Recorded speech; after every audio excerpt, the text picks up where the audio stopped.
आप सभी को जय यीशु। आज हमारे मनन का विषय है संत लूकास की सुसमाचार अध्याय 10 पद संज्ञाई 1 से 12 तक। इसके बाद प्रभु ने अन्य 72 शिष्य नियुक्त किए और जिस जिस नगर और गांव में वे स्वयं जाने वाले थे वे दो दो करके उन्हें अपने आगे भेजा। उन्होंने उनसे कहा, फसल तो बहुत है परंतु मजदूर थोड़े हैं, इसलिए फसल के स्वामी से विनती करो कि वह अपनी फसल काटने के लिए मजदूरों को भेजे। जाओ, मैं तुम्हें भेड़ियों के बीच भेड़ों की तरह भेजता हूं। तुम ना थैली ना झोली ना जूते ली जाओ और रास्ते में किसी का नमस्कार मत करो। जिस घर में प्रवेश करते हो सबसे पहले ये कहो, इस घर को शांति। यदि वहां शांति की कोई योग्य होगा तो उस पर तुम्हारी शांति ठहरेगी, नहीं तो वह तुम्हारे पास लौट आएगी। उसी घर में ठहरे रहो और उनके पास जो हो वही खाओ पियो, क्योंकि मजदूर को मजदूरी का अधिकार है। घर पर घर बदलते न रहो। जिस नगर में प्रवेश करते हो और लोग तुम्हारा स्वागत करते हैं तो जो कुछ तुम्हें परोसा जाए वही खा लो। वहां के रोगियों को चंगा करो और उनसे कहो, ईश्वर का राज तुम्हारे निकट आ गया है। परंतु यदि किसी नगर में प्रवेश करते हो और लोग तुम्हारा स्वागत नहीं करते तो वहां के बाजारों में जाकर कहो, अपने पैरों में लगी तुम्हारे नगर की धूल तक हम तुम्हारे सामने झाड़ देते हैं।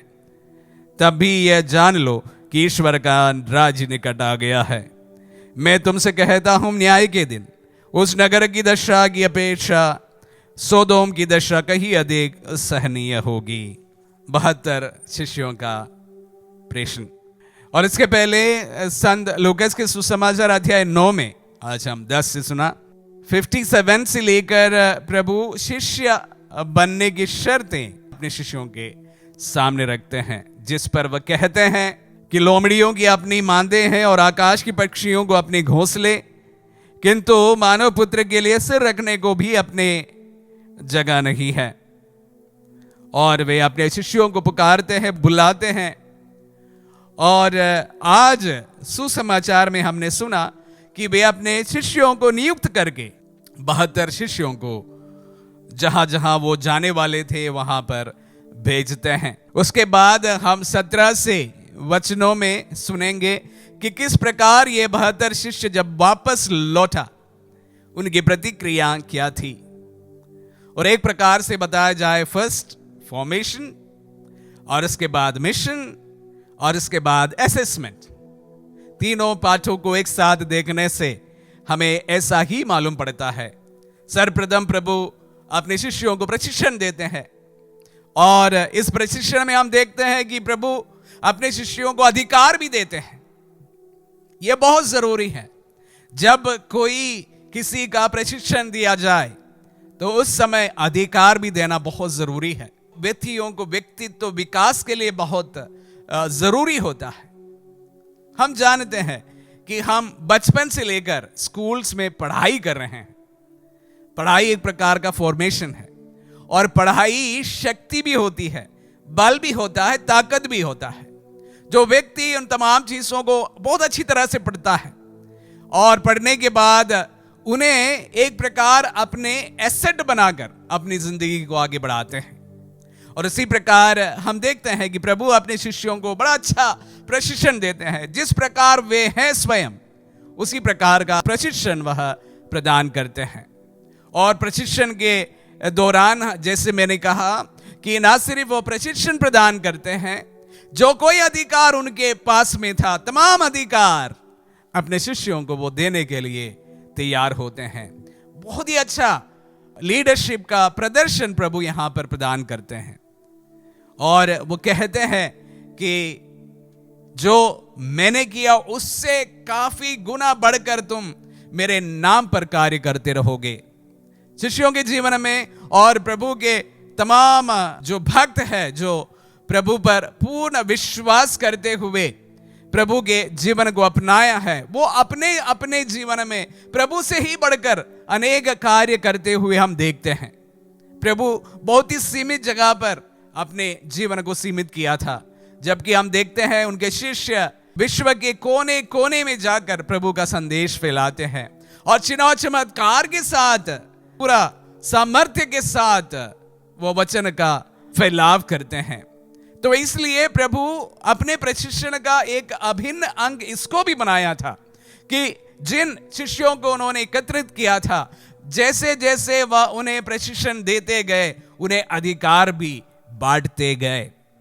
तभी शिष्य प्रभु के नाम पर चिन्ह चमत्कार दिखा पाए, शैतान को बांध करने में वो समर्थ रहे, चंगाइयां देने में वो समर्थ रहे, और उनके वचन मात्र से, उनके शेड़ों पढ़ने से भी लोग चंगे हुए होते थे।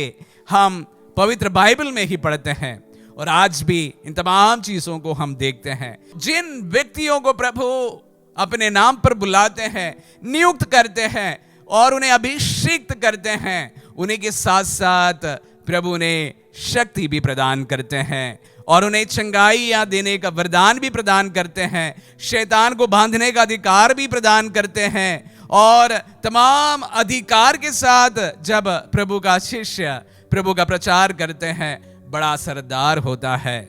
और उसी बात को संत लूकास के सुसमाचार अध्याय 10-17 से हम पढ़ते हैं कि वे आकर प्रभु को रिपोर्ट करते हैं, सानंद लौटे और बोले, आपके नाम के कारण अबदूत भी हमारे अधीन होते हैं। मैंने शैतान को बिजली की तरह स्वर्ग से गिरते हुए देखा। मैंने तुम्हें सांपों, बिच्छुओं और बेरी की सारी शक्ति को कुचलने का सामर्थ्य दिया है।